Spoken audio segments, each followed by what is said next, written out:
Hey guys, tonight we step through the low door of a late medieval inn somewhere, on a rain-dark road between town and market, not fixed to one famous city and not nailed to one repeated year. Because the fear here belongs to many places. It could be a roadside alehouse outside Norwich after harvest, a smoky lodging near a Flemish cloth town, a river inn outside Paris, or a narrow German guest house beside a bridge where carts grind through mud before the gates close. You are not walking into the warm painting version of history, where everyone laughs beside a fire and the bread is perfectly rustic. You are walking into a room that smells of wet wool, sour ale, old straw, animal breath, onions, sweat, smoke, and the sharp stink of fear covered badly with cheap herbs. And tonight, unfortunately, you are not the guest. You are the woman working here. So like the video, settle in, keep your hands near the tray, and maybe like and subscribe before the drunk man in the corner starts explaining that the ale measure is wrong. Because, honestly, you probably would not survive one full shift without crying behind the stable wall. Drop your location and local time in the comments, especially if your room has a lock, clean sheets, and nobody shouting for more ale after midnight. That is luxury, my sleepy little time traveller. Now pull your rough sleeves down, lower your eyes just enough to look polite, and step into the inn before sunset, when the job has already started eating the day. You arrive before the guests think the evening has begun, because tavern work begins long before anyone praises or curses it. The floor is still damp from yesterday's rush, not washed clean in any modern sense, just scraped, swept, and darkened again by boots. Rushes or straw may cover patches of the floor, but they are not charming decoration. They are a trap for mud, spilled drink, grease, ash, mouse droppings, and whatever a man has dragged in from the road. You lift a bench with one hand and feel the old sticky line where ale dried into the wood. You rub it until your fingers smell sour. Nobody thanks you for this. Cleanliness is not a moment of triumph. It is only the brief pause before the next body arrives and ruins it. The inn itself is not one neat building with modern rooms labelled by number. It is a working creature, front room for drinking, kitchen or hearth space for cooking, loft or shared chamber for sleeping, yard for carts, stable for horses, shed for fuel, and corners where people leave things they do not want counted. If the owner is your father, husband, mother, mistress or employer, your duties change in name, but not in weight. You carry water, stir pottage, rinse cups, turn spits, fetch wood, calm complaints, remember debts, check bedding, watch children, avoid hands, judge strangers, and keep moving. In some towns, women brew and sell ale themselves. In others, they serve under a household head, whose name the law notices more easily than yours. Either way, the labour lands in your arms. Before sunset, the respectable world still pretends rules exist. Merchants want a place near the wall where their bags can be watched. Carters want food fast because their beasts need rubbing down. Pilgrims want warmth, news, and a miracle discount. Apprentices want more ale than their wages can handle. A soldier or armed retainer wants to be treated as important without paying like he is important.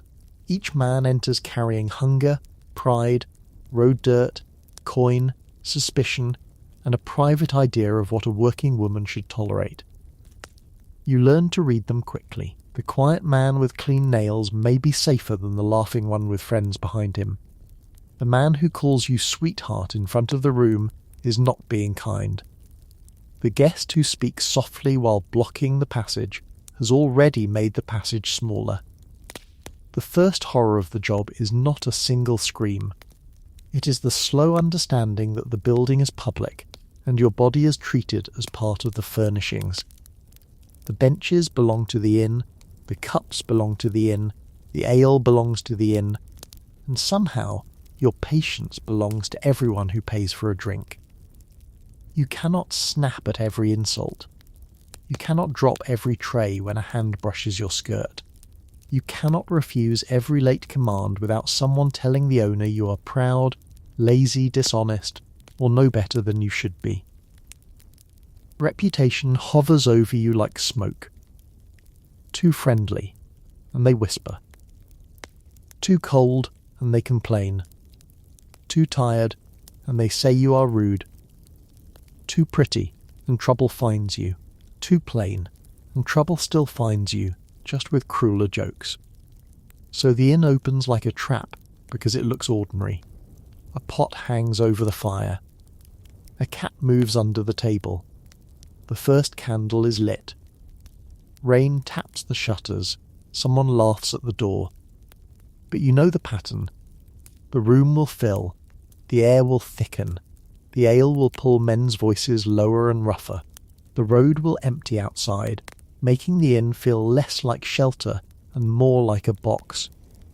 By nightfall you will know who is angry, who is drunk, who is lying about money, who is watching you too closely, who is sick, who carries a knife, and who has decided that darkness makes him braver than daylight ever did. The work makes your body public before the room even notices your face. You bend to pull a bucket from the floor, and the nearest men look, because looking costs them nothing. You reach for a jug, stretch for a cup, carry bread under your arm, crouch beside the hearth, lift a stool, wipe a bench, and every ordinary movement becomes something the room can judge. Modern people imagine service as a job description. Here it is a constant performance of obedience. You must be quick, but not frantic. Modest, but not invisible. Pleasant, but not inviting. Strong, but not mannish. Silent, but not sullen. Congratulations, the rules have been designed by people who will blame you whatever you do. Your clothing helps and fails at the same time. Wool is practical, layered and warm when dry, but it catches smells like a jealous ghost. Smoke sinks into it, grease dots it, rain stiffens it, ale splashes the front. If you have an apron, it is less a clean shield than a map of everything the day has thrown at you. Your sleeves must be managed near flame and pots. Your hair must be covered or tied, partly for modesty, partly to keep it from food, and partly because loose hair in a workplace full of fire and men is one more danger. Shoes or patterns may keep you above the worst mud outside, but inside the floor still finds ways to soak your feet. By the second hour your calves ache from standing, your shoulders burn from lifting, and your hands already show small cuts you will ignore until they sting in brine or hot water. The body is also watched for failure. If you are young, people assume you can be ordered harder. If you are older, they assume you should know better than to complain. If you are visibly pregnant, the work does not become gentle, it becomes more dangerous. Then people call it natural. If you are a widow or unmarried woman running an alehouse, you may have more authority, but authority in a room full of drunk men is sometimes just a brighter lamp over your head. If you are a servant, your protection depends on how much the household values you, and that value may be measured by how much work they can squeeze from you before dawn. You learn the choreography of avoiding contact. You pass sideways between benches. You hold the tray high when the table is crowded. You keep one elbow tucked and the other ready to block. You set the jug down at the far edge instead of leaning deep into a group. You laugh at a joke without slowing your feet. You pretend not to hear the filthier comment, because answering it gives it shape. You step around the man who spreads his knees into the path like a toll gate. You do not turn your back on the guest who has gone quiet. None of this is written in an ordinance. Nobody trains you by saying, "Here are the ways to keep your body yours." You learn because the room teaches badly. There is violence in expectation, too. People expect your speed because hunger makes them impatient. They expect humility because their coin is on the table. They expect memory because tabs matter. They expect courage when a fight begins and cowardice when blame is assigned. If the ale is sour, they look at you. If the bread is hard, they look at you. If the bed is lousy, if the horse is restless, if the stew is thin, if the fire smokes, if the official asks questions, if a purse is missing, if a cup is short, if a drunk man trips over his own foot, the woman within reach becomes the convenient answer. A medieval inn is full of causes, but blame prefers the person holding the jug. The worst part is that you are often expected to soften danger rather than escape it. A guest grows loud, so you smile him quieter. A patron complains, so you lower your voice and make him feel larger. A group of men begins baiting a stranger, so you move cups, offer more bread, distract with a joke, pray the owner notices, and keep your own panic folded small.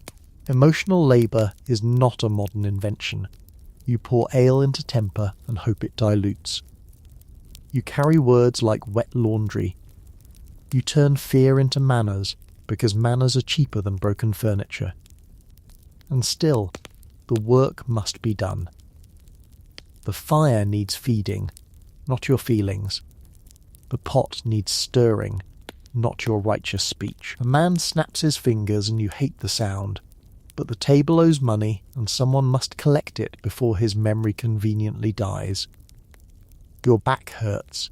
Your feet slide. Your palms smell of onions, ash, and coin metal. You do not have the luxury of being a symbol. You are a working woman inside a room where other people's comfort depends on your exhaustion staying useful. There is also the simple punishment of pace. A modern worker may at least imagine a rota, a break, a manager, a complaint form, some thin paper shield between the body and the demand. You have habit, hierarchy, and necessity. When the room fills, you do not walk, you weave. When someone calls, you answer while already answering someone else.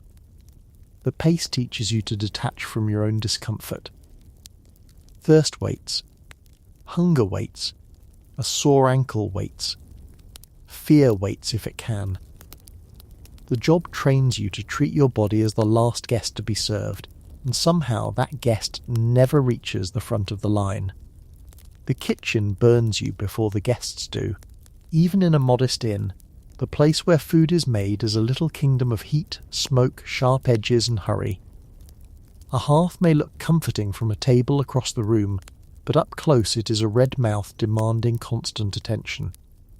Wood must be fed, ash must be moved, pots must be hooked, shifted, lifted, and watched. If there is a spit, meat turns slowly while fat falls into the fire and spits back like tiny punishment.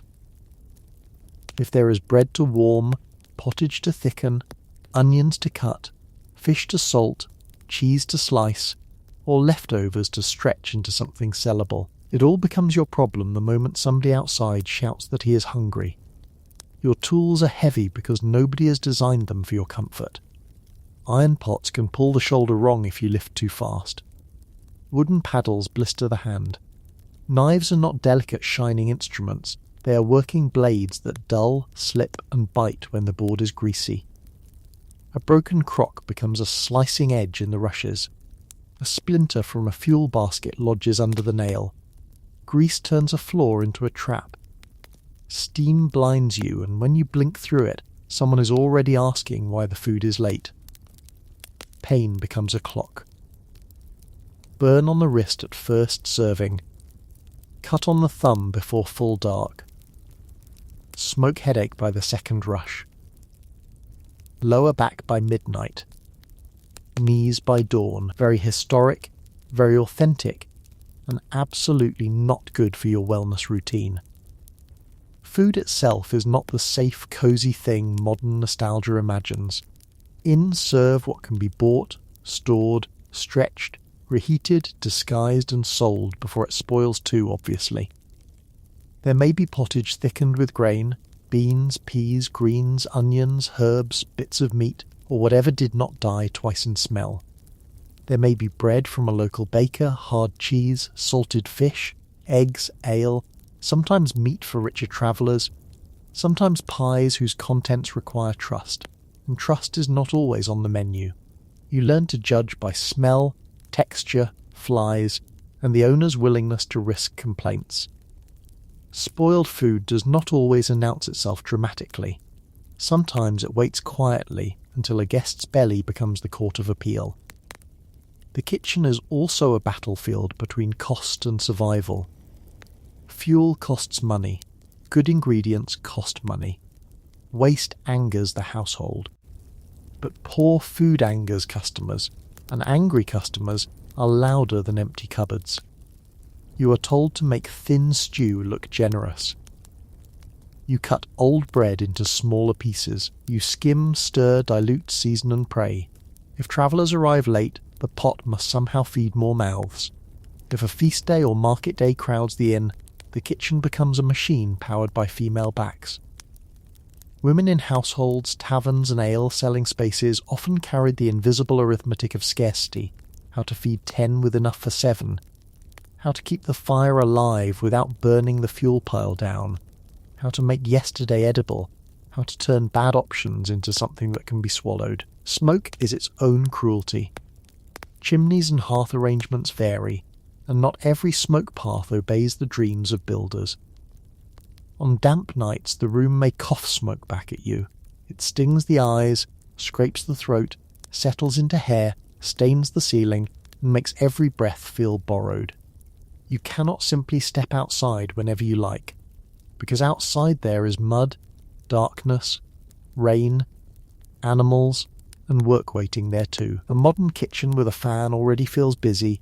Remove the fan, add open flame, wet wood, livestock smells from the yard, 3 drunk men demanding hot food, 1 child crying, and a mistress counting the cost of every onion.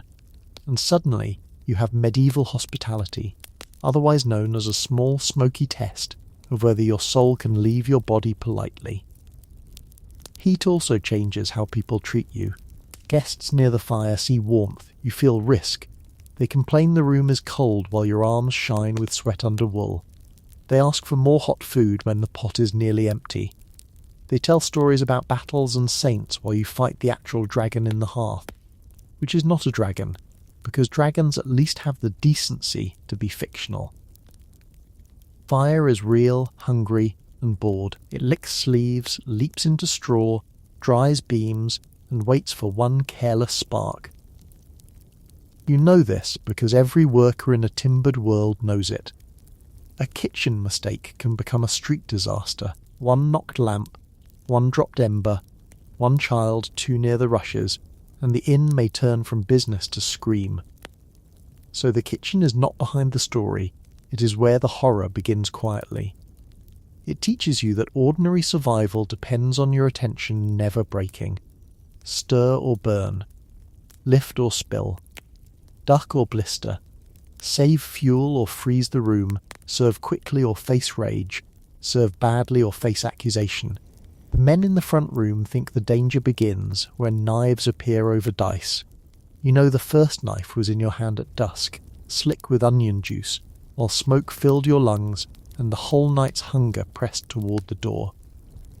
Ale is not just a drink in the inn, it is weather. It changes the pressure in the room. At first the cups soften people, shoulders drop, jokes loosen. Men who arrived stiff from the road begin to speak. A carter curses his horse and then laughs. A merchant stops guarding every word. A pilgrim tells the same miracle story for the 3rd time. You carry the jug and see relief move across faces like light across dirty water. For a moment the work almost pretends to be human. Then the cups refill, and the room begins to tilt. Serving ale means crossing the most dangerous space again and again. You do not stand safely behind a polished bar. In many inns and alehouses you move among bodies, benches, animals underfoot, bags, cloaks, weapons and table legs. A spilled cup makes the floor slick. A dog noses near your ankles. Someone moves a stool without warning. Someone reaches. Someone laughs too loudly at his own reach, because laughter is how cowards dress up cruelty. You must not spill, but men bump you.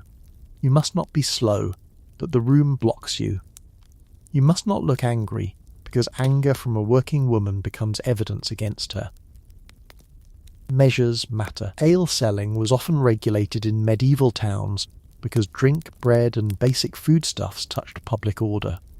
Officials cared about measures, prices, quality, and the suspicion that sellers might cheat. That sounds neat in a record book. In the room, it means a customer can accuse you of shorting the cup, watering the ale, using a false measure, serving sour drink, or hiding the good barrel. Sometimes he is right. Sometimes he is drunk. Sometimes he simply wants power for the price of a complaint. You hold the cup, so his accusation lands in your hands. If the innkeeper is dishonest, you may suffer for it. If the guest is dishonest, you may suffer for that too. It is a very efficient system if the goal is suffering. Ale also reveals rank. A wealthy traveller expects speed because his coin is visible. Local craftsmen expect recognition because they belong to the neighbourhood. Labourers expect rough fellowship because they are tired and underpaid. Soldiers expect deference because they have weapons and stories about violence. Students, apprentices, sailors, drivers, pilgrims and servants each bring their own codes, jokes, grudges and hungers. You learn who drinks quietly and who drinks toward trouble. A man counting coins before ordering may become angry when he realizes he cannot afford pride. A man buying for others may be trying to purchase loyalty, laughter, or silence. A man drinking alone in the corner may be grief, danger, or both. The frightening part is not that every man becomes violent. Most do not. Most nights. The frightening part is that you cannot know soon enough which one will. Alcohol does not invent every cruelty, but it removes the polite cloth from cruelty already sitting at the table. The careful insult becomes louder. The joke becomes a dare. The stare becomes a step. The hand that might have stayed near the cup moves into the path. The man who is embarrassed by debt becomes furious at the person reminding him of it. The group that laughed together begins choosing a victim, because some rooms do not feel united until they have found someone to press down. You become skilled at counting cups without seeming to count. One man has had 3 and still speaks clearly. Another has had 2 and is already a storm. The youngest apprentice is showing off. The old soldier is quiet, but his friends keep filling his cup. 2 merchants argue softly over a bargain, and soft arguments are sometimes worse because they have not yet released their pressure. A local man watches a stranger speak to his wife or sister or servant, and you feel the room tighten before anyone else names it. You move bread to the table. You offer water if water can be trusted enough. You joke lightly. You ask for payment early. You signal with your eyes to someone stronger, if someone stronger is actually willing to help. Ale makes time strange. The evening passes in rounds, spills, calls and complaints. You carry full jugs out and empty jugs back. Your hand cramps around handles. Your apron darkens. Your ear learns the difference between merry shouting and dangerous shouting. The first is wide, careless, almost upward. The second drops lower and sharper, with spaces in it where fists are thinking. You hear dice cup rattles, bench scrapes, the slap of a palm on wood, the forced laugh after an insult. You hear the moment a room decides whether to let something pass, and still the jug must move. The inn needs the money. Your household needs the money. Maybe your wages depend on the night's takings. Maybe your family's rent, grain, tax or debt waits behind every cup. So you serve the thing that may make the room worse, because refusing to serve may make it worse faster. This is the brutal knot of the job. The ale is income and danger, comfort and weapon, ordinary and horrifying. You pour it because the world has arranged itself so that your survival depends on carrying the storm from table to table. Music or song, when it appears, does not soften the risk as much as stories pretend. A tune can warm the room, yes, but it can also give men rhythm for shouting, courage for teasing and cover for words they would not say in quiet. You pass between tables while a refrain rises, and the song makes everyone feel united except the person being cornered by the joke. Noise protects the loud. It hides the smaller warning sounds, a chair shifting behind you, a latch lifting, a man following one step too closely. Even merriment can become a curtain. Privacy does not belong to you, and that may be the fact a modern listener feels most quickly in the bones. After a long shift, you imagine rest as a room, a door, a bed, a boundary. In the medieval inn, boundaries are thin, borrowed, and often fictional.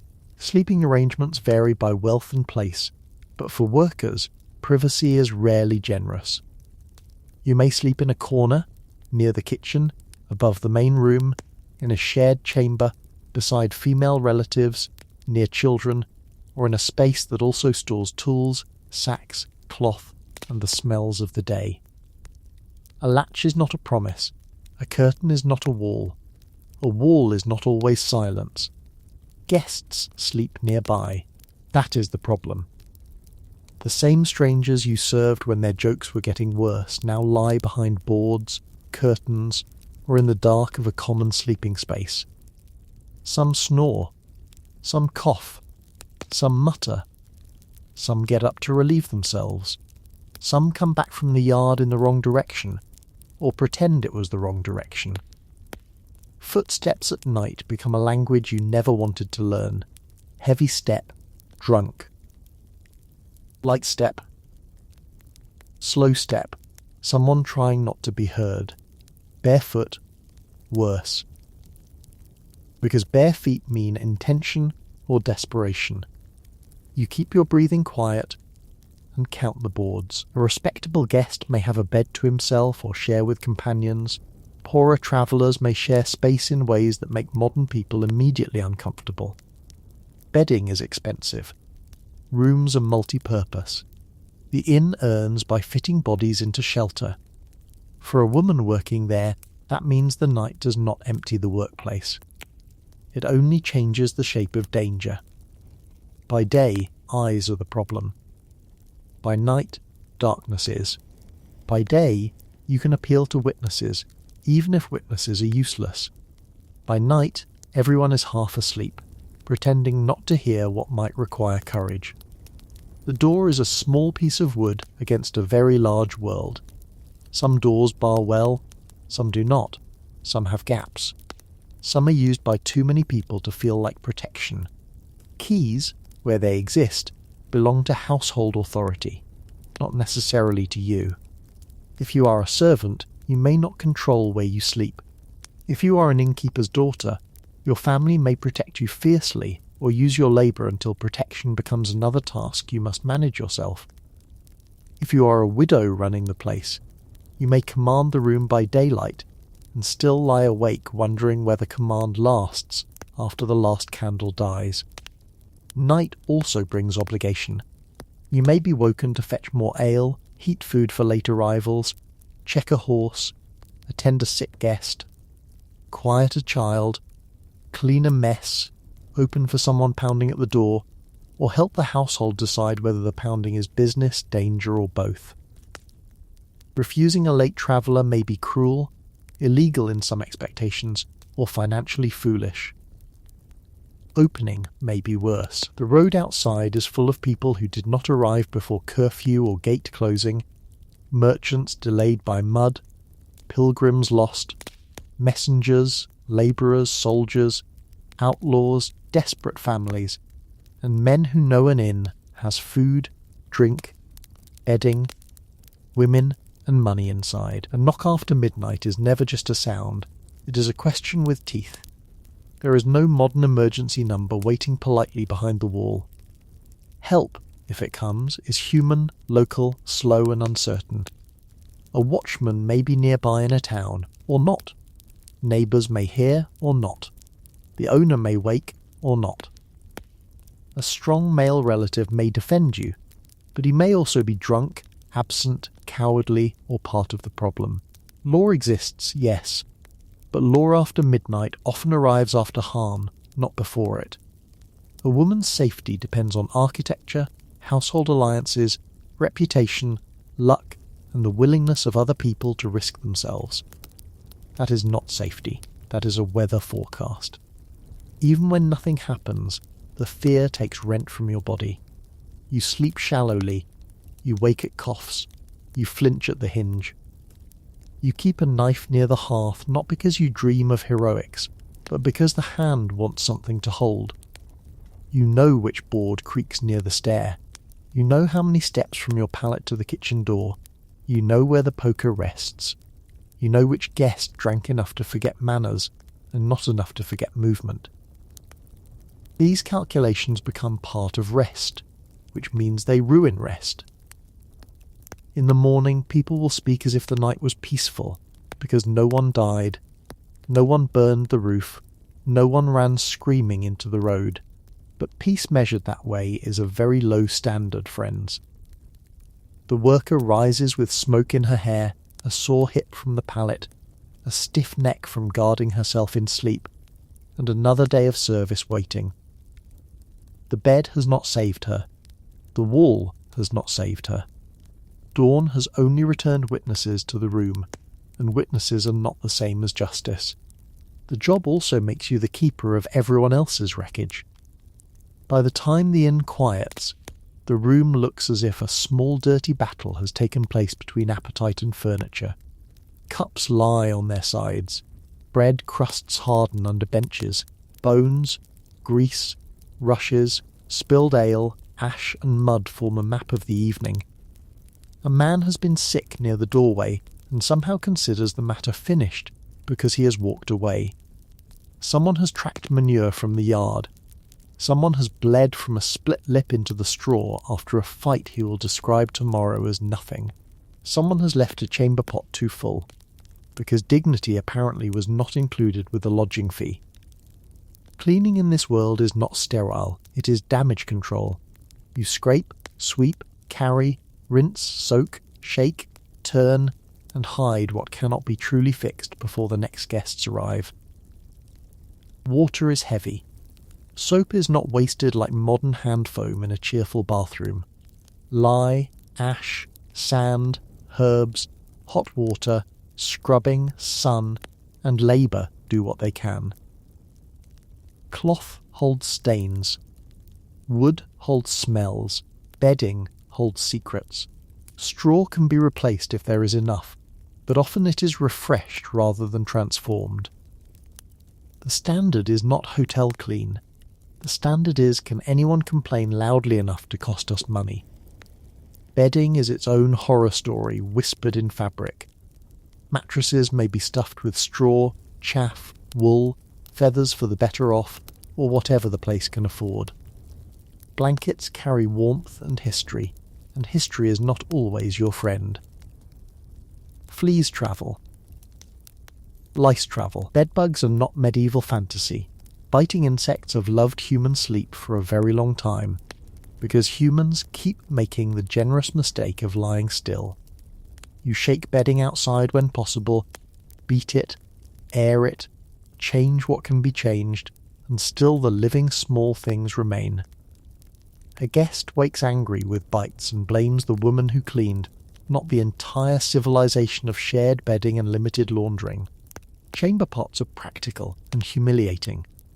Guests do not vanish to tiled private bathrooms with scented soap and a little sign about hand towels. They use pots, yards, drains, corners, or nearby privies depending on the inn and town. Somebody must carry what bodies leave. Sometimes that somebody is you. The smell is not a dramatic note in the background, it is physical. It enters the throat, it clings to sleeves, it mixes with ale, smoke, horse, wet wool, onions, old fish, sweat, and the sourness of human fear. If you want one reason the past does not need invented demons, spend one night with a sloshing pot in a dark corridor while a drunk man laughs behind you. Animal mess joins human mess, because inns are not separated neatly from the animals that make travel possible. Horses need stabling, feed, water, rubbing down, and dung removal.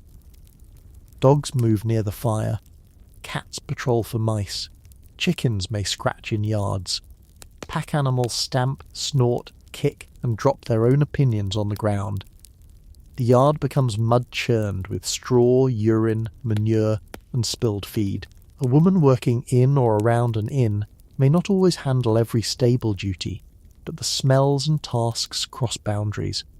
A guest complains that his cloak smells of horse. You think, my friend, so does the world. Cleaning after violence is quieter than violence, and often more insulting. The men who caused the mess may sleep it off, boast, deny it, or leave. You lift the overturned bench. You wipe the table where dice scattered. You find a tooth, a broken knife point, a torn lace, a coin under the rushes if luck is feeling guilty. You notice a smear on the wall and decide whether to mention it. You know which stain will worry customers and which can be hidden by shadow. You learn that a room can return to order while the person who restored it remains shaken. This is one of the cruel tricks of service work. The evidence disappears, but your body remembers. Disease hides in cleaning too. A sick guest's bedding, cup, bowl, vomit, cough cloth or sweat-soaked pallet is not labelled with a helpful red warning. People arrive feverish from roads, ports, camps, markets, pilgrim routes, and crowded households. They may not know what they carry. They may hide sickness to avoid being refused. You handle what they used. You wash what can be washed. You breathe where they breathed. You rub your eye with the back of your hand because sweat is running down your face. Later, if you fall ill, people may call it God's will, bad air, imbalance, punishment, season, fate, or weakness. The cup you rinsed will not confess.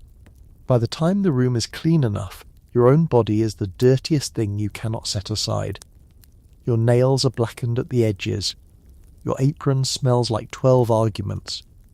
Your back aches from bending over other people's carelessness. The inn looks calmer now, and that calm is partly your labour being erased. A guest waking early may see swept rushes, stacked cups, banked fire, and think the place slept. It did not.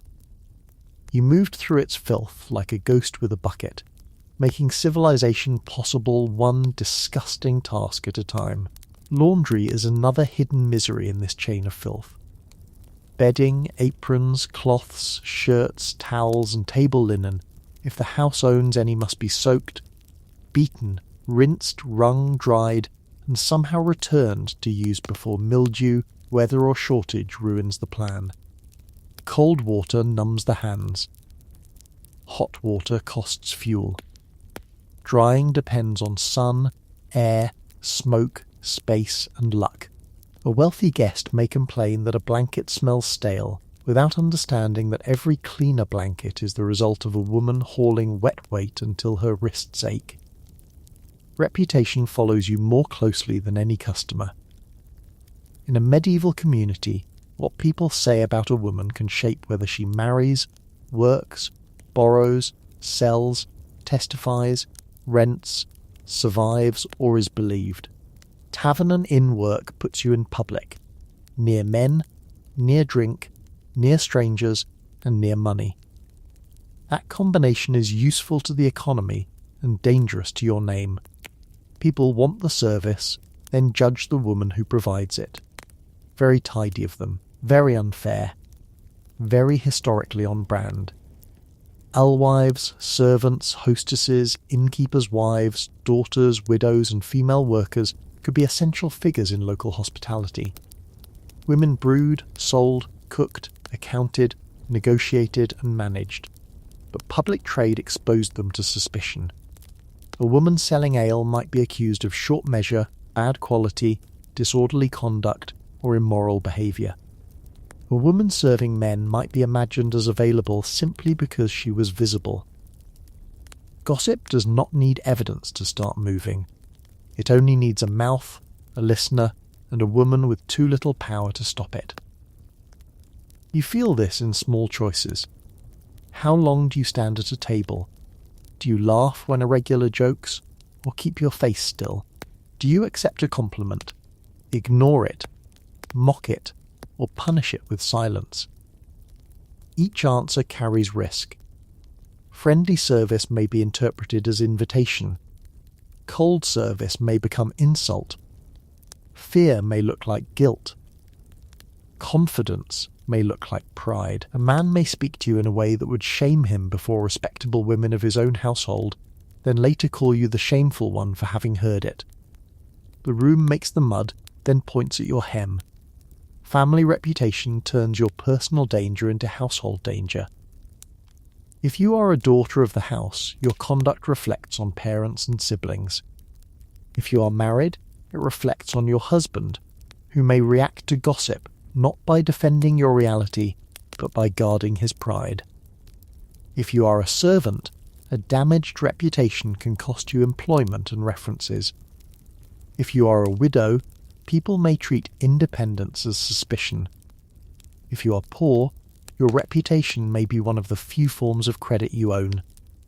Lose it, and doors close quietly. This is why accusations are so powerful. A guest can imply you encouraged him. A jealous woman can say you smiled too much. A rival seller can spread a rumour that your house is disorderly. Officials can treat your workplace as morally questionable. Neighbours can turn ordinary service into a story. You may do everything right and still become a convenient symbol of disorder. Because inns themselves are places where order thins. Drink, travel, gambling, sex, trade, theft, politics, and hunger pass through the same door.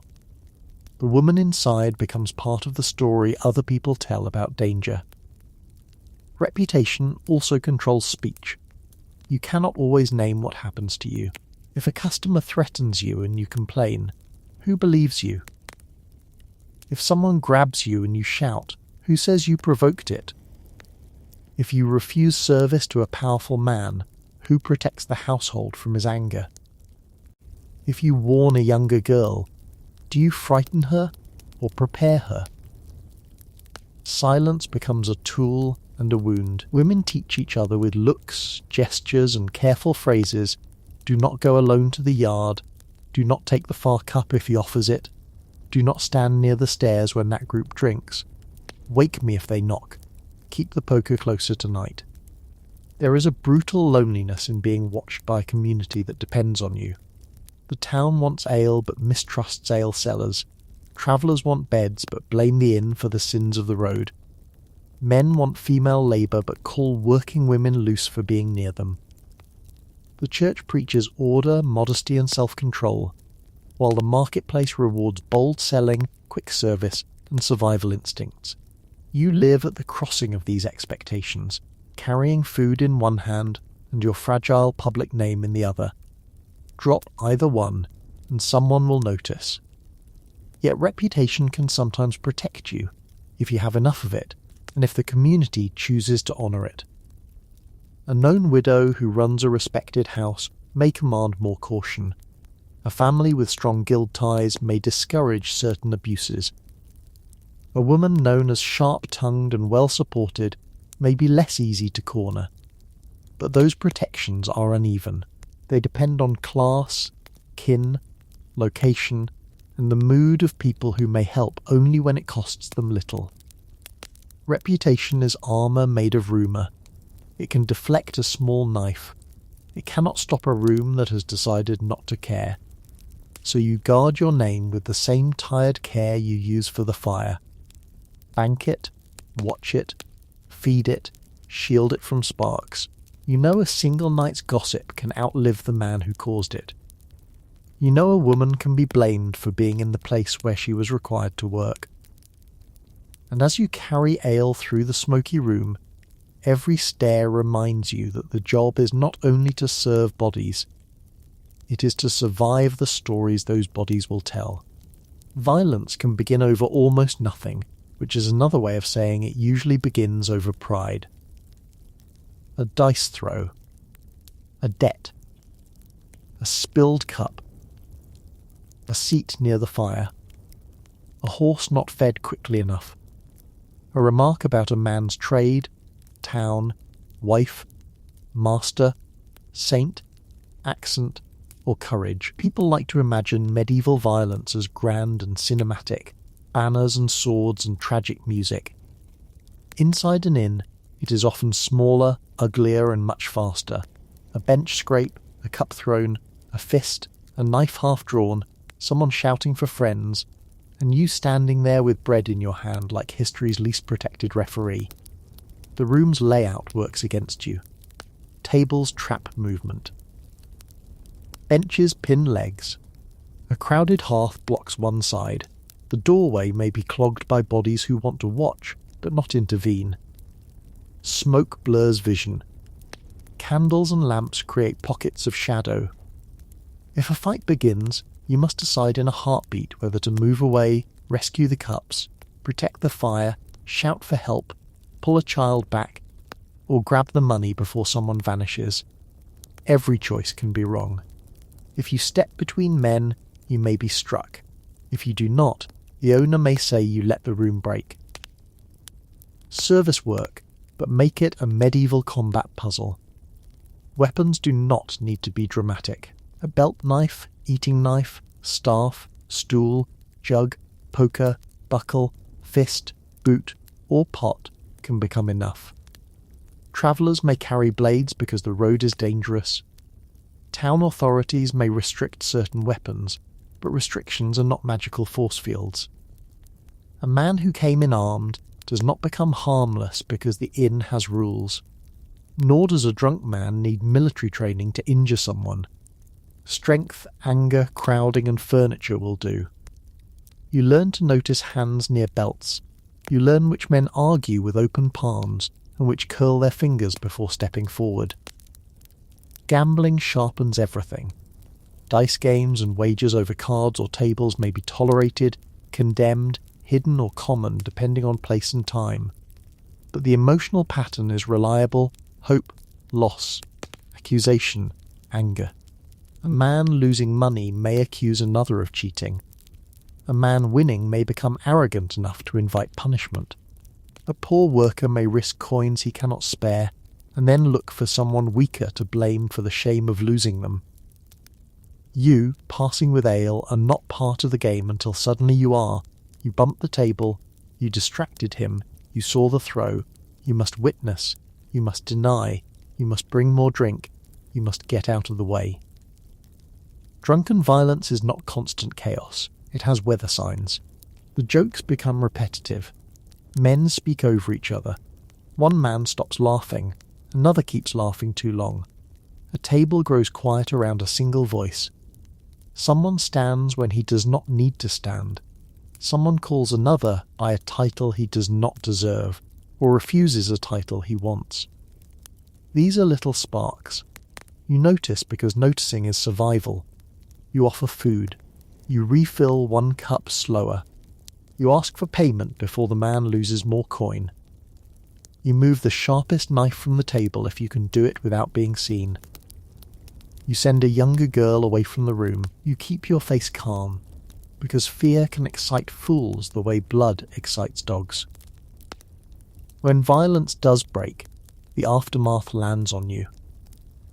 A man's pride may be bruised, his lips split, his cloak torn, his purse missing, his friend insulted. He will want water, cloth, witnesses, revenge, or another cup. If blood marks the floor, you clean it. If a bench breaks, someone must account for it. If a guest storms out unpaid, someone must remember what he owed. If officials become involved, testimony may matter, but a woman's word may be weighed through status, reputation, and convenience. You saw the beginning. You saw who reached first. You saw who lied. But seeing is not the same as being believed. There is also the violence of restraint. Maybe the owner grabs your arm and hisses not to anger the customers. Maybe a husband tells you to smile because the room must stay profitable. Maybe an older woman warns you that shouting will make it worse. Maybe the safest move is to swallow insult until your chest hurts. This is not weakness. It is calculation under pressure. Modern viewers like a heroic scene where someone throws the villain through a table. Real survival often looks like stepping backward, lowering your voice, saving the child, hiding the coins, and making it to dawn with only the room broken. And yet, you are not merely passive. Women in these spaces could be sharp, strategic, commanding, and dangerous in their own ways. You know regulars who will help if called by name. You know which official takes disorder seriously, and which only wants fines. You know how to shame a local man by invoking his mother, guild, master, or parish. You know how to move trouble toward the door, how to turn the room's attention, how to make a fight seem expensive before it becomes satisfying. You use voice, timing, memory, and social knowledge because those are the weapons allowed to you most often. But every night asks the same brutal question: will the room choose order or appetite? You cannot answer for it. You can only read the smoke, the cups, the hands, the pride, and the distance to the door. A quiet inn is not safe. It is only waiting. Violence does not need a grand cause. In a place where tired bodies, drink, money, weapons, and wounded pride sit shoulder to shoulder, nothing is more dangerous than a man who feels small and wants the room to pay for it. Strangers bring the road inside, and the road is not a gentle thing. A medieval inn exists because travel is hard.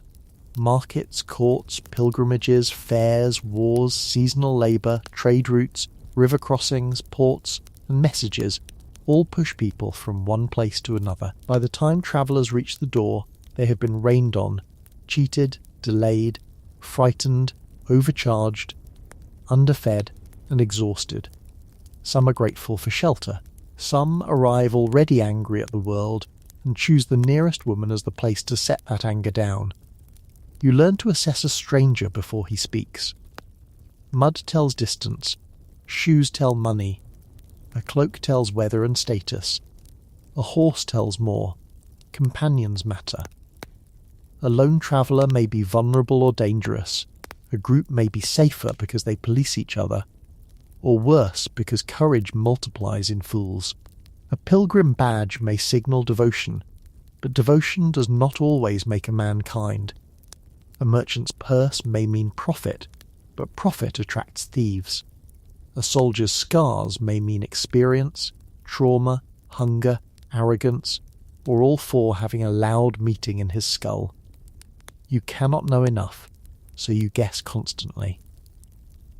The road carries news, and news can disturb a room faster than ale. A traveller reports war near a border, plague in a town, a bridge washed out, a lord dead, taxes rising, coinage questioned, thieves active, ships delayed, grain prices climbing, or a saint's shrine drawing crowds.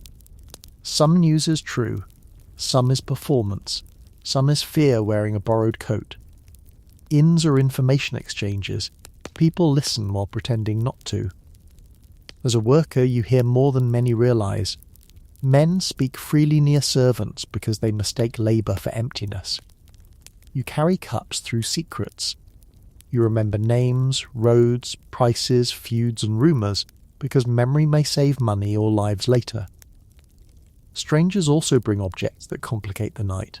Bundles, packs, strong boxes, saddlebags, letters, weapons, cloth, spices, tools, relics, stolen goods, or ordinary goods that become stolen once somebody else wants them. If a purse disappears, who was near it? If goods are found under a pallet, who put them there? If a traveller claims the inn lost his property, can anyone prove otherwise? You may be ordered to watch luggage while also serving 6 tables and checking the fire. If something goes missing, the blame may fall downward. Workers are close to property, therefore workers are suspected. Very convenient logic, especially for people whose own hands are not clean. Sickness arrives with strangers too. Road bodies cough, sweat, limp, bleed and conceal. A man may insist he is only tired because admitting illness could cost him a bed. A woman traveller may hide fever for her child. A pilgrim may believe suffering is holy until everyone sharing the room is coughing. Wounds from travel can fester. Fleas and lice cross borders without passports, which is rude but historically consistent. A worker changes bedding, rinses cups, carries bowls, and receives the road's invisible cargo. The inn is a doorway for bodies, and bodies are always carrying more than bags. Language and custom add danger. A foreign merchant may misunderstand price. A regional accent may trigger mockery. A traveller may not know local measures, curfew, gate rules or expectations. A woman worker may become translator, mediator or target simply because she is present. If she cannot understand, she is called stupid. If she understands too much, she is accused of listening. Strangers may ask about routes, local wealth, officials, household members, or who sleeps where. Some questions are innocent. Some are a map being drawn by a thief. You answer with enough politeness to keep trade, and enough vagueness to keep the roof from inviting robbery. The inn yard at arrival is often more revealing than the front room. Horses steamed with sweat, carts stuck deep in mud, drivers cursing axles, servants unloading, children crying, dogs barking, stable boys dodging hooves, rain running from cloaks. You may bring ale before they have even fully entered. You may carry a lantern while a stranger checks his harness. Outside, the light is worse and help thinner. The yard smells of wet leather, dung, hay, fear, and metal. Men speak differently near animals and wheels. The polite face used before the table may slip, while he thinks nobody of consequence is listening. Unfortunately for him, the woman with the lantern has ears. Strangers can also be kind. That matters because the truth should not become cartoon villainy. Some travellers pay fairly, thank you, defend a servant, share news, warn of danger, or leave before trouble. A tired mother on the road may see your exhaustion and understand it. A peddler may bring a ribbon, needle, or small luxury that brightens a week. A monk may speak gently. A merchant's wife may help calm a child. These moments do not erase the danger. They make it more human, and therefore more painful.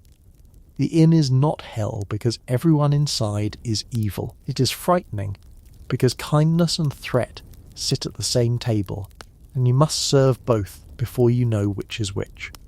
When the door opens late and a new stranger stands in the frame, rain behind him and shadow on his face, the room turns slightly. You feel it before anyone says a word. Will he pay? Will he fight? Will he bring sickness, law, gossip, thieves, grief, coin, or silence? The road has entered again. You lift the jug, smooth your expression, and prepare to welcome what you cannot trust.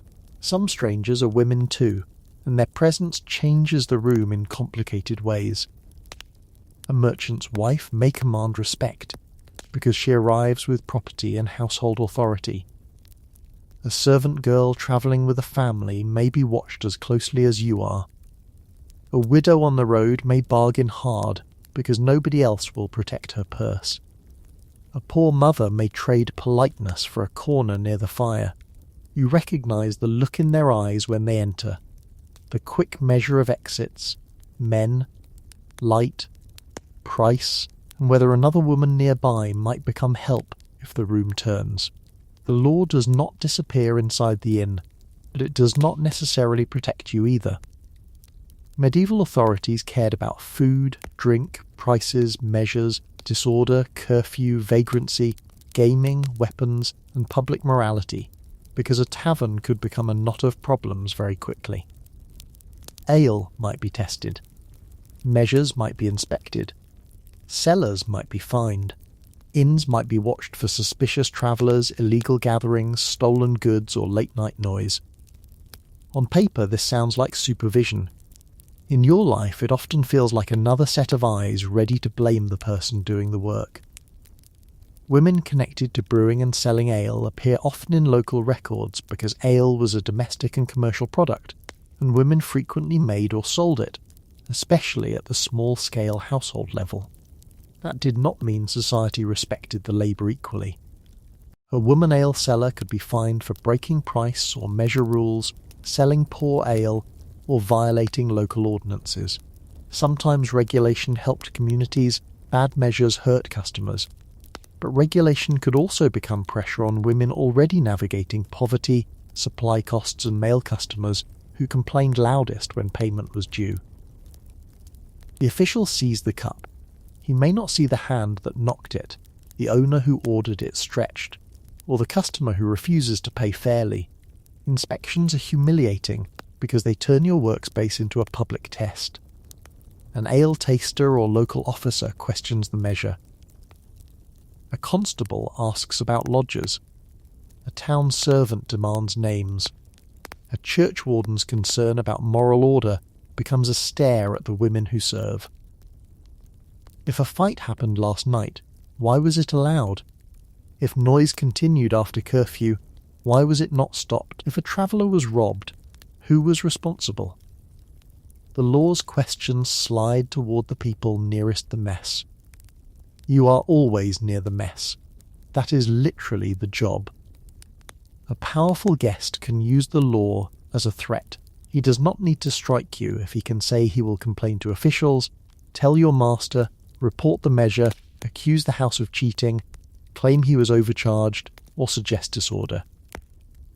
A woman's employment or household standing can be shaken by a man's words, especially if he has status. You may have truth on your side, but truth walks slowly when rank is on the other horse. If the inn depends on travellers, reputation with officials and customers matters. Keeping peace may mean swallowing injustice, because a formal complaint could cost more than pride. At the same time, the law may demand your cooperation without offering comfort. You may be asked what a guest said, where he slept, whether he carried goods, which direction he left, whether he seemed ill, who fought first, who owed money, who arrived after dark. Your memory becomes evidence.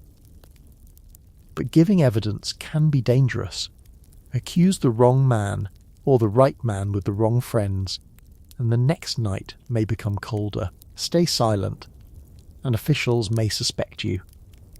Speak, and locals may call you troublesome. The truth is not a clean sword. It is a tool that can cut the hand holding it. Curfew and night watch systems add another layer. In towns, movement after dark could be controlled by gates, bells, watchmen, or local rules. An inn near a gate or market road may receive people pressed against these limits, guests desperate to enter before closing, men angry at being delayed, travellers pounding on doors after lawful hours. If you open, you risk disorder. If you refuse, you risk anger or lost business. If you admit someone suspicious, the house may be blamed.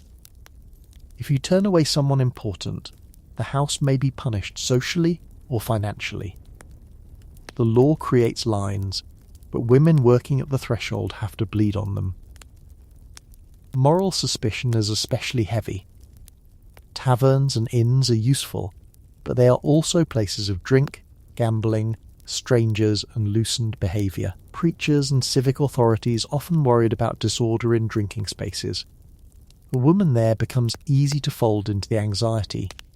Is she serving, tempting, cheating, gossiping, harbouring, encouraging? The same room that needs her labour may mark her as part of its corruption. She becomes a walking contradiction, necessary and suspect, visible and vulnerable, blamed for the very male disorder she spends the night trying to contain. There are moments when law helps. A fair officer may punish a violent guest. A watch patrol may break up a fight. A regulation may protect customers from fraud and honest sellers from unfair rivals. A known inn with good standing may call on local authority when threatened. But these protections are inconsistent. They depend on place, status, money, witnesses, gender, and timing. A woman cannot build her safety on the hope that the right official appears at the right door with the right mood before the wrong man acts.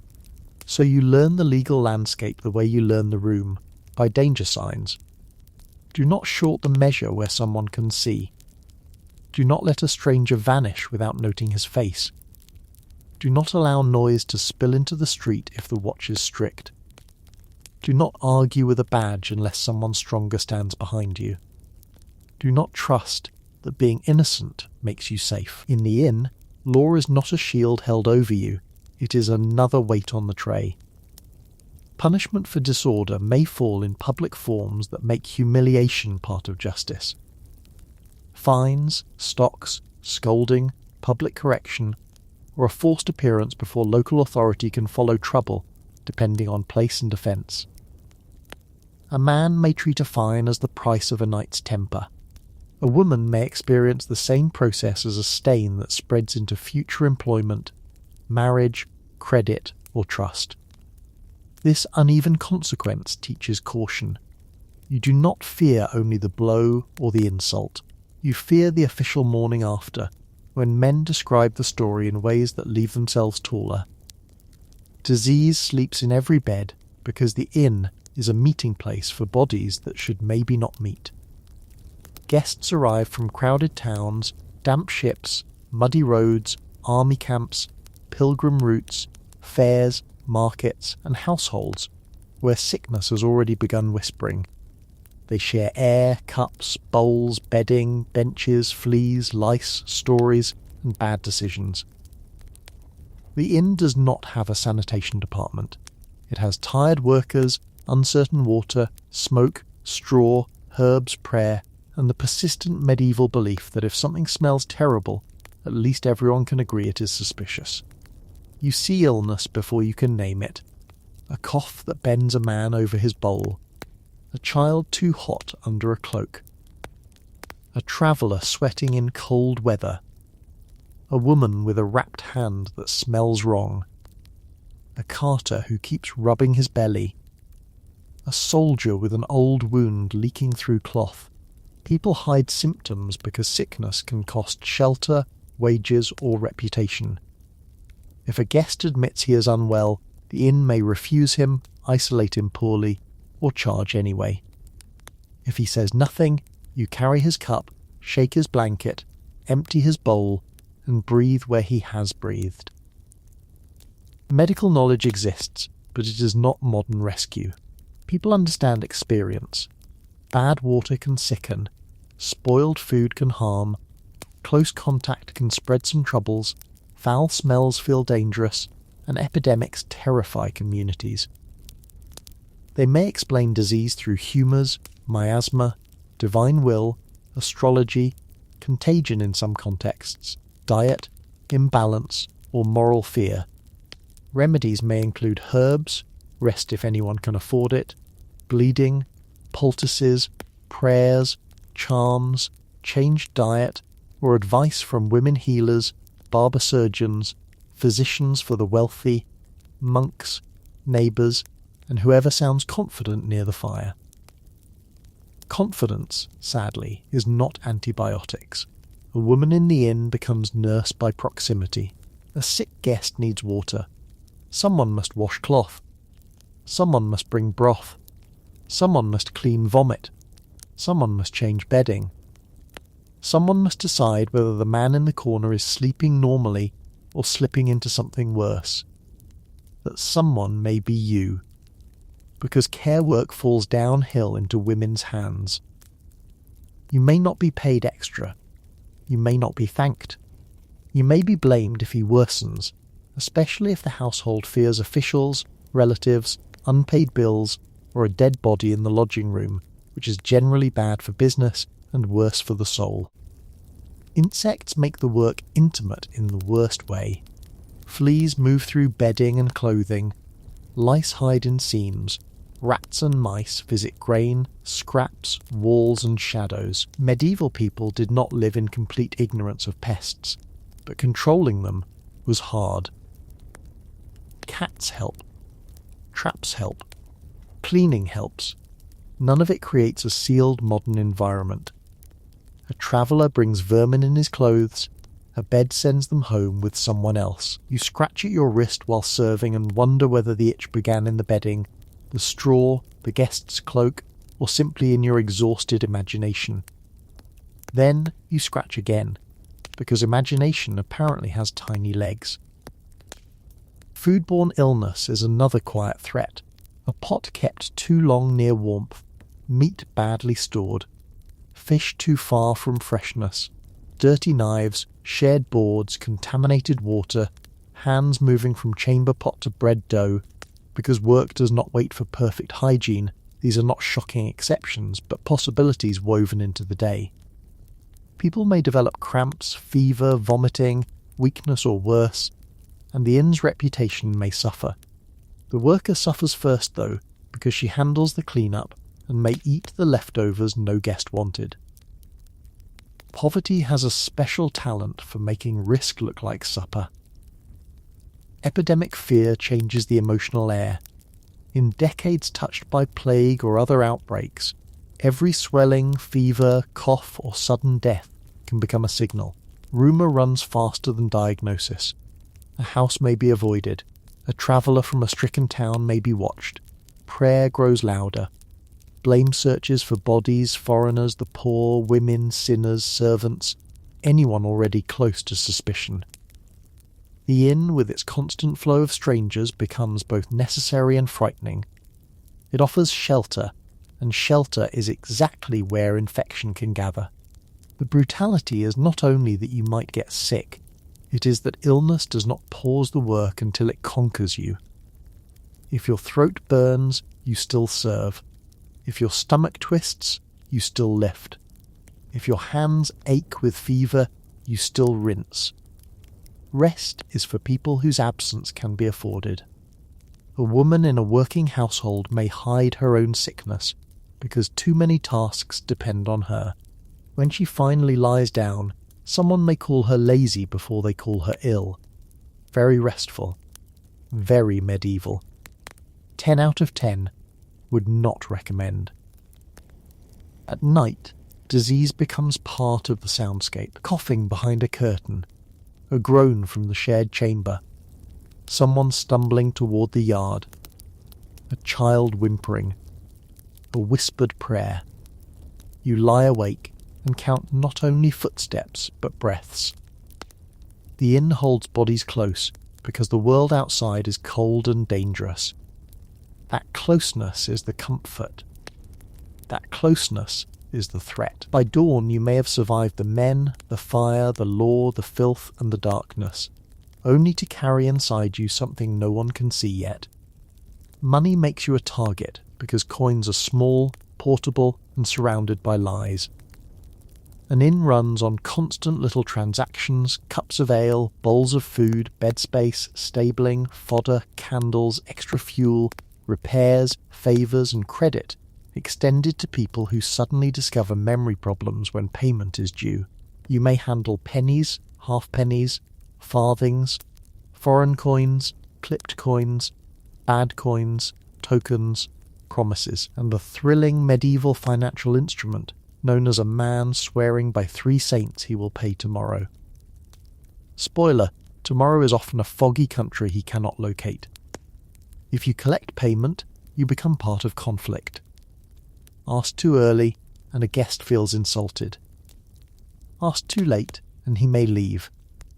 Ask firmly, and you are sharp-tongued. Ask gently, and he ignores you. A man with coin wants deference. A man without coin wants dignity. A man caught between the two may become dangerous. Debt turns quickly into accusation. The measure was short, the food was poor, the bed had fleas, the horse was badly kept, the price changed, he already paid another worker, the owner promised credit, his friend has the purse, the road robbed him, God will repay you. God, unfortunately, does not always settle tavern accounts by sunrise. Tabs require memory, and memory is labour. You remember who ordered what, which table shared a jug, who paid for bread, who promised the stable fee, who claimed to be with the merchant's party but arrived separately, which apprentice is drinking beyond his master's permission. and which regular has a debt large enough to affect how warmly the household greets him. Written accounts may exist where literacy and business scale allow, but much depends on voices, marks, tallies, tokens, and trust. Trust is useful. Trust is also how people steal politely. Theft moves through the inn like a second trade. Purses vanish from belts. Knives disappear. Cloaks walk away on new shoulders. Saddlebags lighten. A guest claims a ring, a coin pouch, a knife, a document, or a bundle is missing. Who had access? Servants. Women. Stable boys. Other guests. The man himself, drunk and forgetful. But suspicion often falls downward, because poor workers are assumed to want what richer travellers carry. You may be innocent, and still searched, shouted at, dismissed, fined or marked by rumour. A missing coin can bruise a reputation harder than a fist. Money also creates danger from outside. People know inns handle cash and goods. A busy house after market day may have more coin than usual. Travellers sleep with purses. Horses and merchandise wait in the yard. The inn becomes attractive to thieves, robbers, dishonest servants, and desperate neighbours. You learn not to speak too openly about takings. You notice who watches the chest, the owner's belt, the cupboard, the locked room, the path to the yard. You avoid counting coin where strangers can see. If you carry money between rooms, your body becomes the purse, and that is not a comforting promotion. Women in the trade may also face economic dependence that tightens every other danger. If the inn belongs to your household, failure means hunger, rent trouble, debt, or loss of standing. If you are hired, wages may be low, delayed, partly in food and lodging, or controlled by those above you. If you are family, you may work without wages because family labour is treated as natural, which is a neat way to make unpaid work sound like love. You may handle money all night and own almost none of it. The coins pass through your hand like little cold jokes. Bargaining is another stage for humiliation. Guests haggle because travel is expensive and everybody believes the seller is cheating. Some bargaining is normal. Some becomes performance, a man lowering the price by lowering your dignity. He mocks the food, the house, the ale, your face, your honesty, your gender. He asks whether the inn's women are worth more than the beds. He laughs, so his companions laugh. You must decide whether to defend the price, call the owner, shame him, or take the smaller coin because the room is too tense. The difference between victory and danger may be one badly timed sentence. False coins and strange coins complicate the night. Travellers bring money from other regions. Coins may be clipped, worn, debased, unfamiliar, or simply offered in bad faith. A worker expected to accept payment may not have the authority to judge every piece, yet may be blamed for accepting a poor one. A guest may take offence if challenged. A household may lose money if not. Again you stand in the middle, where responsibility and power do not match. Medieval service work loves putting women in that exact spot, accountable for outcomes, under-equipped for control. By dawn, the accounting is emotional as much as financial. Who owes? Who lied? Who left angry? Who must be watched next time? Which debt can be pressed, and which must be carried? Which missing cup matters? Which broken bench can be charged? Which customer is too valuable to confront? Money has turned the inn into a net of obligations, and you have spent the night walking through it without tearing the wrong strand. The guests call it hospitality. You know it is survival mathematics with smoke in your eyes. Debt also ties the inn to the surrounding economy. The household may owe the brewer, the baker, the miller, the landlord, the tax collector, the fuel seller, the farrier, or a wealthier neighbour who lends grain in hard months. When a guest refuses to pay, he is not merely stealing tonight's cup, he is pressing on a chain already stretched across the household. That is why women fight so hard over small sums. A penny can be bread, candle, salt, rent, shoe repair, or the difference between buying clean straw and pretending the old layer will serve one more night. The real monsters are human, but the inn provides them with excellent costumes. Darkness, rats, fire, hunger, disease, and poverty do not need fangs to become terrifying. They press against the walls every night, waiting for someone careless to open a crack. A medieval worker may believe in demons, spirits, omens, saints, curses, and night terrors depending on place and upbringing. And who are we to act superior while living in a world where a phone battery at 1% can create spiritual panic? But the most reliable monsters in the inn are ordinary conditions made sharp by exhaustion. Rats and mice are not just spooky decoration. They threaten food stores, carry fleas, chew, nest, frighten sleepers, and appear exactly when the room is quiet enough to hear their tiny criminal feet. You may see one near the grain or under the bench, and a guest may shout as if the creature applied for lodging under his name. Cats help, but do not create miracles. Traps catch some. Cleanliness helps, but cannot defeat poverty, old walls, nearby stables, stored grain, and a constant buffet of human wastefulness. At night, a rat in the wall sounds larger than it is, which is rude, but very effective. Fire is the hungriest monster because everyone needs it. The inn cannot function without flame, cooking, warmth, light, brewing, drying, comfort. But the building may hold timber, thatch, straw, rushes, cloth, grease, dry boards, and sleeping bodies. Candles tip. Lamps leak. Embers travel. Drunk men forget. Children reach. Wind pushes smoke and sparks into bad places. You bank the hearth carefully because the fire must live small through the night. Too low, and people freeze. Too high, and the roof may become sunrise before sunrise. Fire is not evil. It is worse. It is useful. Darkness turns the familiar into accusation. In daylight the yard is mud, dung, cartwheels, barrels, a trough, stable doors. At night it becomes a series of black shapes where anything could wait. The stair is a stair until one footstep pauses on it too long. The storage room is a storage room until the latch moves. The hanging cloak is cloth until candlelight makes it look like a body.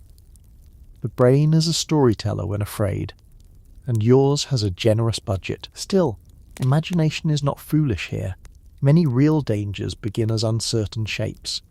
Better to fear one cloak too many than ignore one man too late. Hunger is a monster with a human face. Poor travellers, discharged soldiers, failed labourers, runaway servants, widows, children, and debt-ridden men may come to an inn needing more than they can pay for. Hunger makes people ashamed, and shame makes some people cruel. A man who cannot afford supper may beg, steal, threaten, or perform dignity until someone challenges it. A hungry worker may eat scraps while serving plates to people who complain the stew is thin. You see want everywhere, in eyes following bread, hands lingering near bowls, arguments over portions, the quiet theft of crusts from tables. Hunger is not romantic. It is ugly, practical, and awake. Poverty is the monster under every task. Why do you work through fear? Because coin is needed. Why serve men who frighten you? Because the household depends on trade. Why stretch food, reuse bedding, tolerate insults, risk sickness, hide exhaustion? Because better options are rare and expensive. Poverty makes courage look like obedience. It turns danger into routine.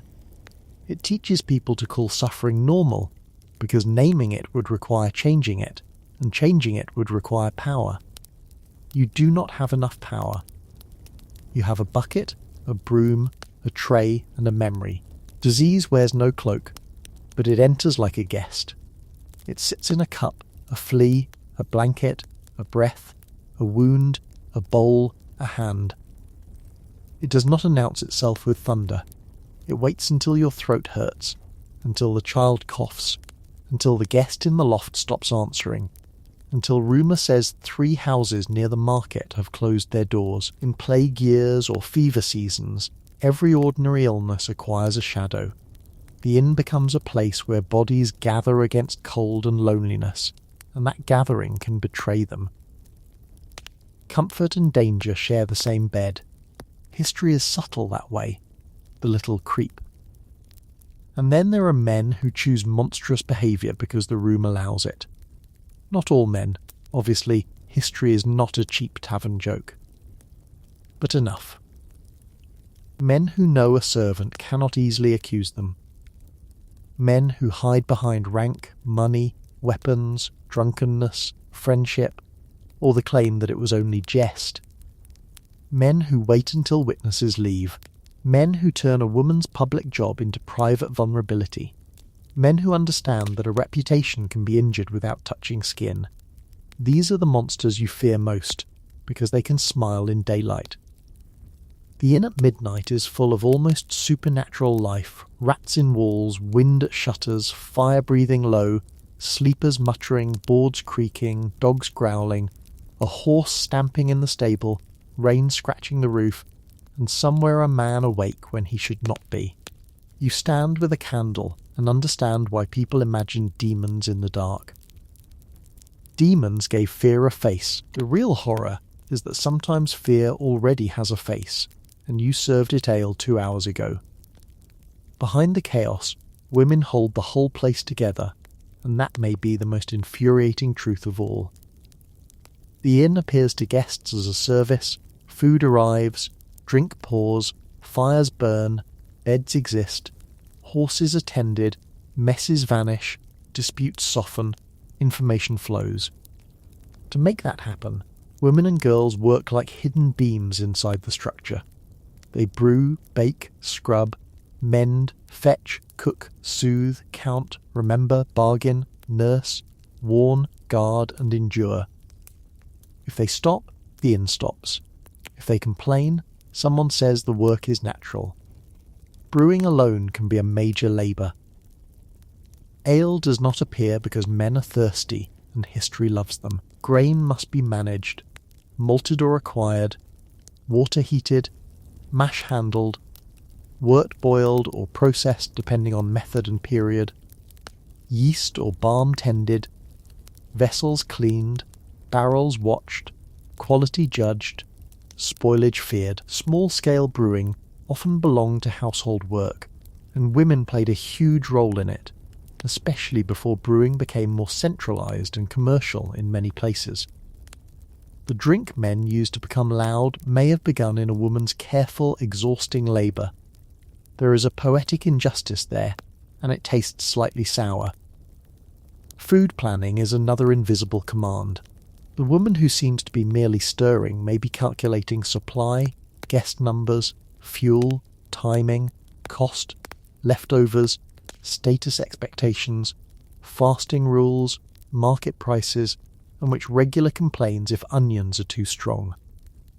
She may know the household's debts better than the guests imagine. She may know which merchant's credit is reliable, which carter pays late, which pilgrim is secretly rich, which local official likes gifts, which neighbour can lend a pot, and which child must be kept away from which table. This is management.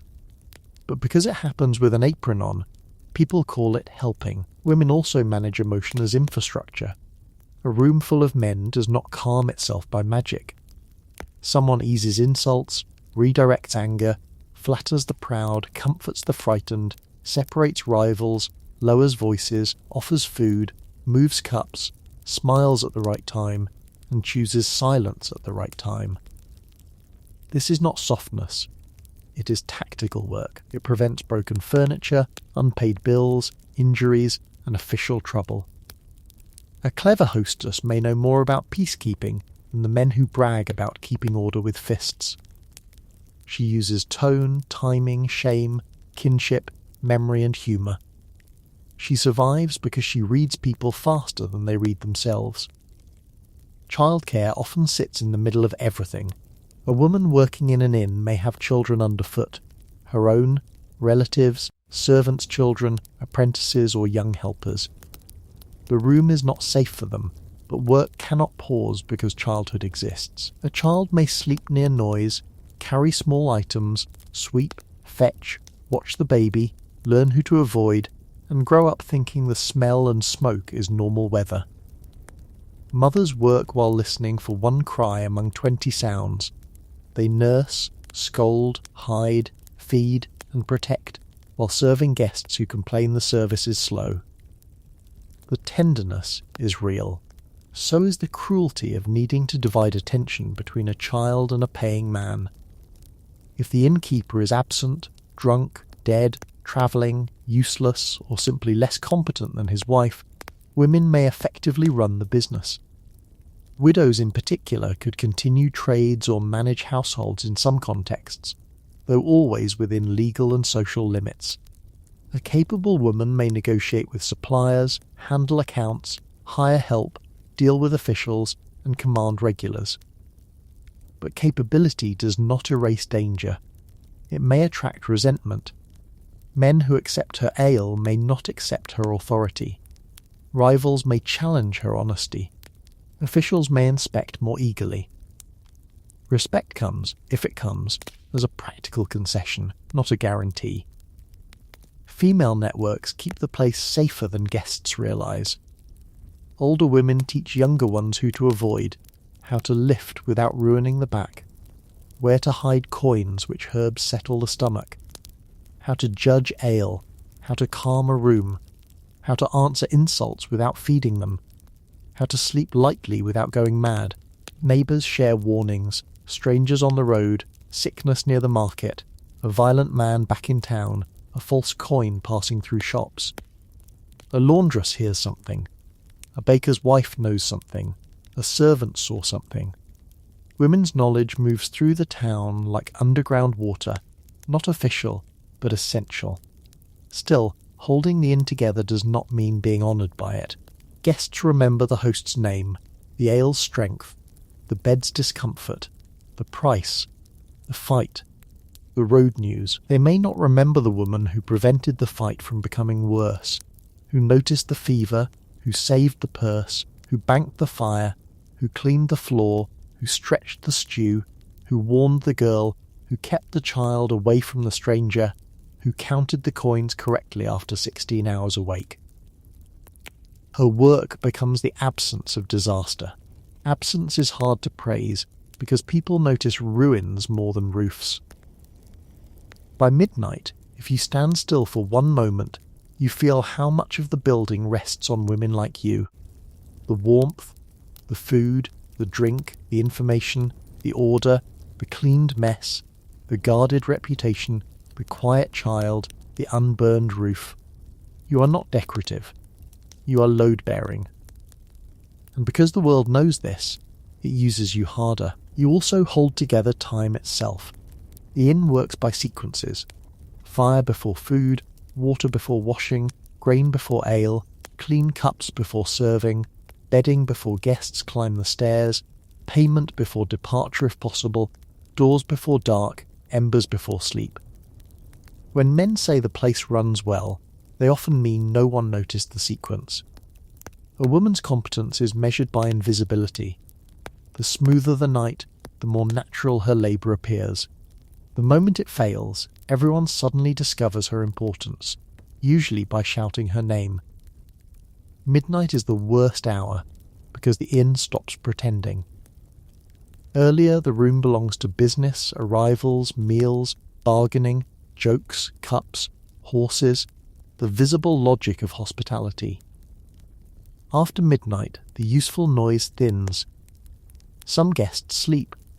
Some have left. Some remain awake in the particular way that makes your shoulders tighten. Fires burn lower. Shadows climb higher. Voices drop. The road outside empties into blackness. The inn becomes a place between worlds, Not public enough to feel safe, not private enough to feel yours. Every sound grows larger. A hinge complains. A dog growls once, then stops. A horse stamps in the stable. Rain falls from the roof edge into a barrel with maddening patience. Someone coughs behind a curtain. Someone laughs in his sleep. A board shifts overhead. The fire settles with a soft crack that makes your hand tighten around the candle. In daylight, these sounds are nothing. At midnight, they become questions. Who is awake? Who moved? Who is at the yard door? Did the latch fall, or did a hand lift it? The night does not answer quickly. It prefers suspense because apparently the medieval inn has dramatic instincts. You move carefully because carelessness at midnight can create morning's disaster. You check the hearth, not too high, not dead. You make sure embers are covered safely. You look for candles left burning near straw or cloth. You listen for drunken movement near stairs. You check whether the outer door is barred. You glance toward the place where coins are kept. You may carry a pot, a cloth, a cup of water, a small knife, or a poker, more for courage than combat. Your body is tired enough to make mistakes, which is unfair because this is exactly when mistakes become expensive.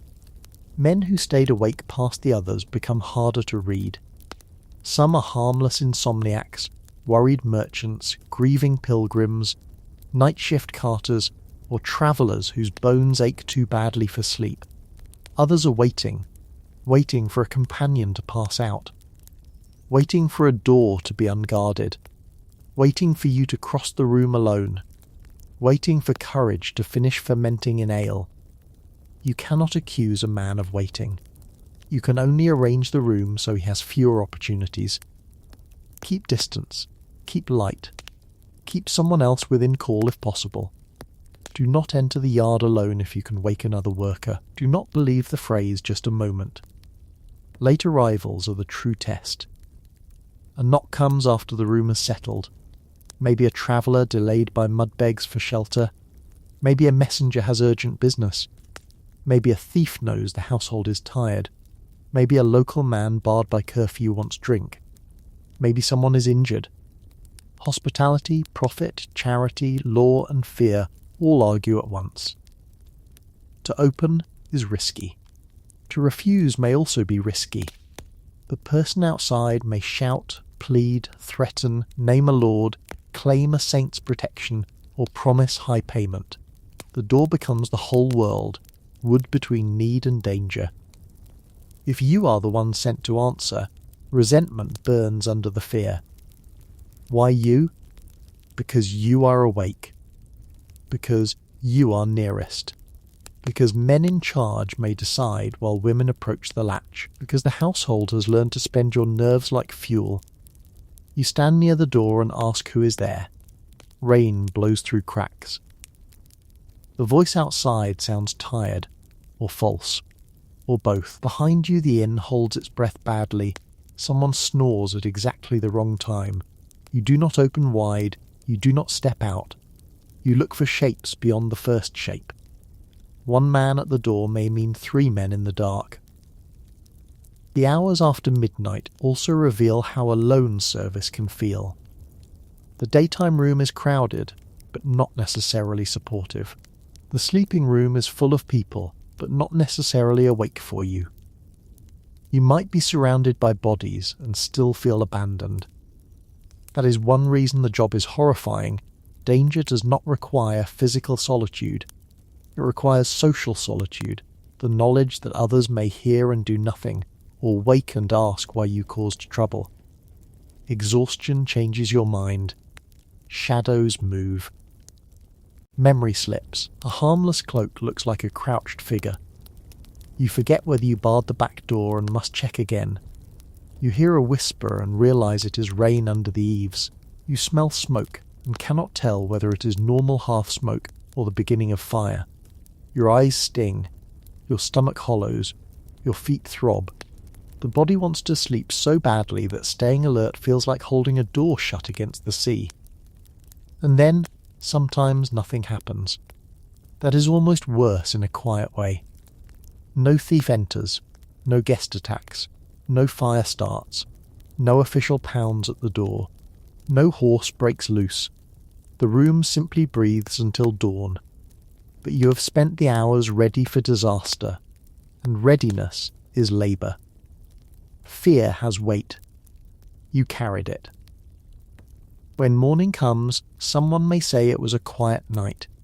You may smile, because explaining the cost of quiet to someone who slept through it is another task you do not have strength to perform. Dawn does not save you. It only reveals the damage in gentler light. The shutters pale. The road returns in grey strips. Roosters and bells begin their practical little arguments with the sky. Guests cough themselves awake, reach for boots, scratch at bites, complain of cold, call for food, ask after horses, demand missing items, or pretend they remember nothing about the insult they shouted 4 hours ago. The inn that felt like a monster at midnight becomes a business again, which is not the same as becoming safe. You see the room clearly now. The floor needs sweeping again. A cup is cracked. A bench leg is loose. Wax dried where a candle leaned too close to the edge. Someone's muddy handprint marks the wall. The rushes near the door are ruined. The pot must be scrubbed. Bedding must be shaken. A guest left without settling the full account, naturally guided by the ancient spiritual practice of sneaking away before payment.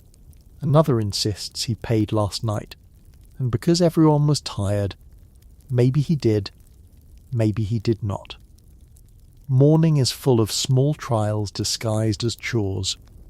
Your body reports the night with cruel honesty. Smoke coats your tongue. Your hair smells like hearth and sour drink. Your shoulders ache from carrying jugs.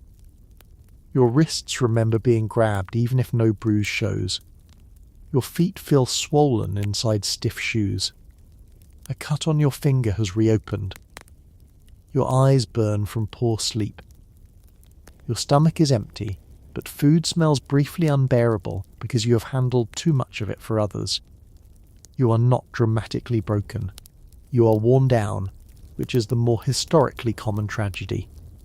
Guests leave pieces of themselves behind. Crumbs, debts, lice, lies, warnings, rumours, stains, a forgotten glove, a dropped token, a story about the road ahead. The inn absorbs all of it. You absorb much of it first. If a traveller spoke of sickness in a nearby town, you remember. If a soldier threatened to return, you remember. If a merchant's servant looked frightened, you remember. If a man watched the money chest too closely, you remember. Your memory becomes the inn's second lock. It is less visible than iron, and often stronger. The morning also shows how society resets without apology. Men step into daylight and become respectable again. The drunk becomes a craftsman. The gambler becomes a husband.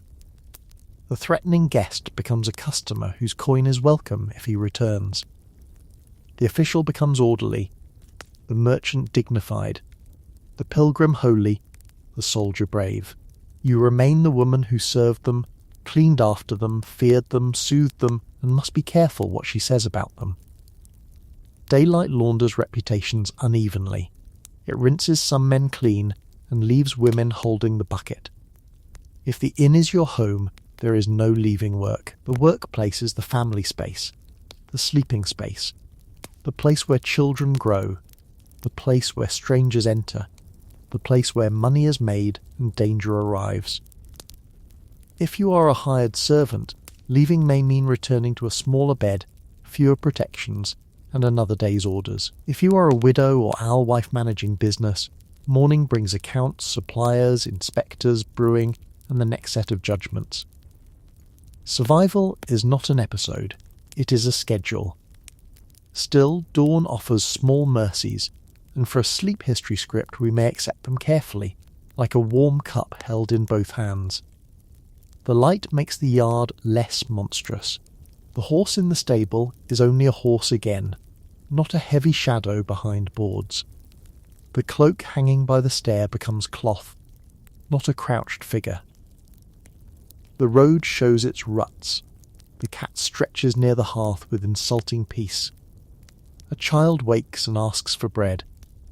Somewhere a woman laughs softly at a private joke while rinsing a bowl, and the sound proves that terror did not take everything. You may step outside for one breath before the next task. The air is cold, carrying dung, wet earth, wood smoke, and the faint promise of bread from another house. A cart creaks in the distance. A market bell or church bell marks time without caring who survived the hours before it. You look at your hands. They are rough, reddened, maybe cracked, but they are still yours. That matters. In a world that tried all night to turn your body into service, your hands remain evidence of endurance. The horrifying truth is not only that the work is dangerous, it is that the danger is ordinary. No single monster needs to leap from the rafters. The inn itself, with its smoke, hunger, laws, debts, strangers, stains, sickness, fire, and gendered expectations, creates enough fear. Women working there lived not as decorative tavern figures, but as labourers inside a pressure chamber of need. They kept people fed, drunk, warm, housed, and informed while absorbing the risks those comforts produced. The job required strength, strategy, memory, patience, and a tolerance for insult that should never be mistaken for consent. So when someone imagines a medieval tavern as a cosy room with music and a friendly girl carrying ale, pause the fantasy for a moment.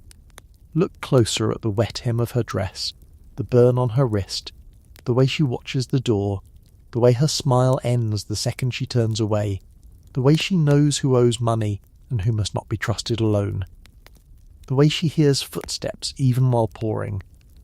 That is the real scene, not romance, not charming rustic chaos. A workplace where survival is performed quietly, over and over, until morning calls it routine. And now, as the day opens, we let the inn soften at the edges. The worst guests have gone or fallen silent. The fire is fed carefully, no longer roaring, just breathing. The bowls are stacked. The yard brightens. The road waits beyond the gate, carrying the next troubles slowly toward the door. But for this one small moment, you are still. You stand in the pale light with smoke in your sleeves and ash near your shoes, and you are tired past anger. The world has not become kind, but it has become visible. You breathe in, breathe out, and let the morning hold you for 3 quiet seconds before the work begins again. Perhaps the saddest mercy is that you are not alone in history, even if you often feel alone in the room. Across many towns, villages, roads and ports, other women are waking with similar smoke in their sleeves, similar aches, similar calculations. Some are tougher than the men who mock them. Some are frightened and still working. Some will laugh later with a sister, curse a customer under their breath, hide a coin, teach a younger girl, or keep a household alive one more week. The record may name them poorly or not at all, but the work leaves its shape in everything that continued.